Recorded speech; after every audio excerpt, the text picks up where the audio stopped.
দাদা ঢুকালে এতিয়া আকৌ মোৰ বৌয়ে মোক এৰি গৈছে দুটা ভতিজা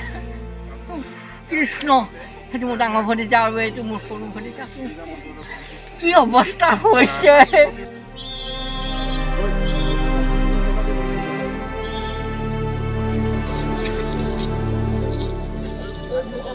আমাৰ ল'ৰাটো বৰ্তমান ঠিক আছে কিন্তু আমাৰ ওচৰৰ সি আমাক কৈছে বুলি কৈছে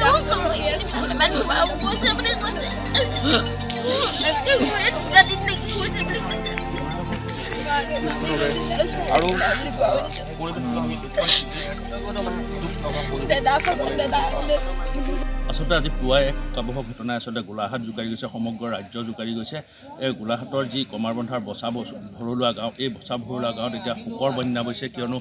এই গোলাঘাটৰ এই বচা ভৰলুৱা গাঁৱৰ পৰা তিনিচুকীয়াৰ যি টিলিঙা মন্দিৰলৈ এক নৱবৰ্ষৰ আচলতে এই পুৱাতে তেওঁ এটা দল আচলতে টিলিঙা মন্দিৰলৈ গৈছিলে আৰু বনভোজ খাবলৈ গৈছিলে আৰু যাওঁতে আচলতে গোলাঘাটৰ যি দেৰগাঁও অঞ্চল 39 নং ৰাষ্ট্ৰীয় ঘাইপথৰ 37 নং ৰাষ্ট্ৰীয় ঘাইপথৰ আচলতে বালিজানত এক পথ দুৰ্ঘটনা সংঘটিত হৈছিল আৰু যাৰ ফলত এই অঞ্চলৰে প্ৰায় 10জনৰ অধিক লোক ইতিমধ্যে নিহত হৈছে বুলি আমি জানিব পাৰিছোঁ যাৰ ফলত এই সমগ্ৰ গাঁওখনত আচলতে শোকাকুল পৰিৱেশে বিৰাজ কৰিছে সকলোৱে আচলতে নৱবৰ্ষৰ দিনটোত আচলতে নৱবৰ্ষৰ আজি তৃতীয় দিন আৰু এই তৃতীয় দিনটোত আচলতে সকলো পুৱাৰ ভাগত ওলাই গৈছিলে এখন ট্ৰাকৰ লগত মুখামুখি সংঘৰ্ষ হৈছিলে তাৰ পাছতে আচলতে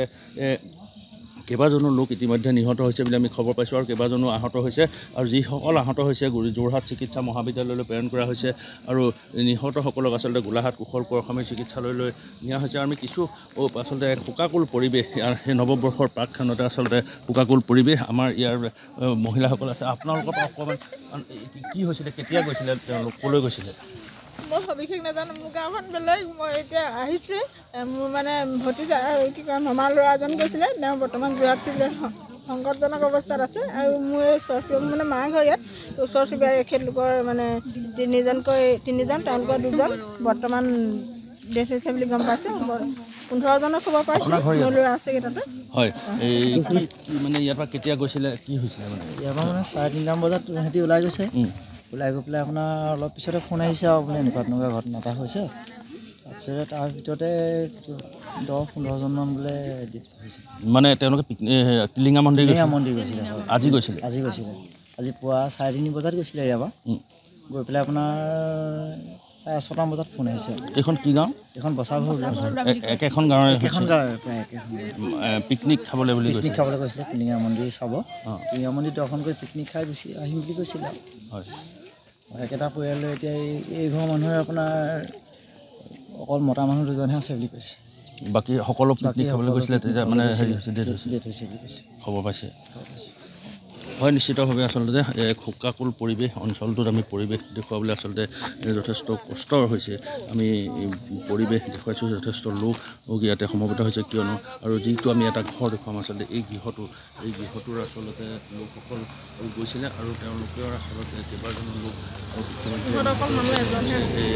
কি হৈছিলে মানুহ ঘৰ আপোনাৰ গৈছিলে ঘৰ কেইজন গোটেই মানুহে মৰিলে 2টা পৰিয়ালৰ অকল এজনহে আছে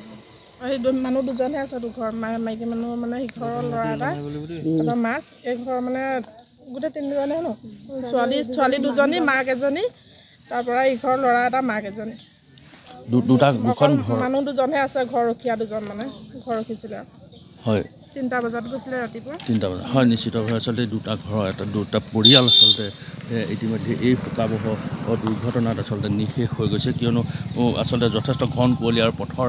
যথেষ্ট দুৰৱস্থাৰ বাবে আচলতে এনেধৰণৰ ঘটনা সংঘটিত হোৱাৰ আশংকা কৰা হৈছে আৰু এতিয়া যি এইখন গাঁও বচা ভৰলুৱা গাঁৱত এতিয়া প্ৰায় 9-10জনকৈ লোকৰ আচলতে মৃত্যুৱে আচলতে অঞ্চলবাসীক আচলতে ম্ৰিয়মান কৰি তুলিছে সমগ্ৰ ৰাজ্যজুৰি এক শোকৰ ছাঁ পৰিছে এই দুৰ্ঘটনাই আচলতে শোকৰ ছাঁ পেলাইছে আৰু আমি এই মুহূৰ্তত বচা ভৰলুৱাৰ পৰা দেখুৱাই আছোঁ এই সমগ্ৰ প্ৰতিবেদন বচা ভৰলুৱাত এতিয়া সকলো লোক ওলাই আহিছে আচলতে শোকাৰ্ত হৈ পৰিছে প্ৰতিগৰাকী লোক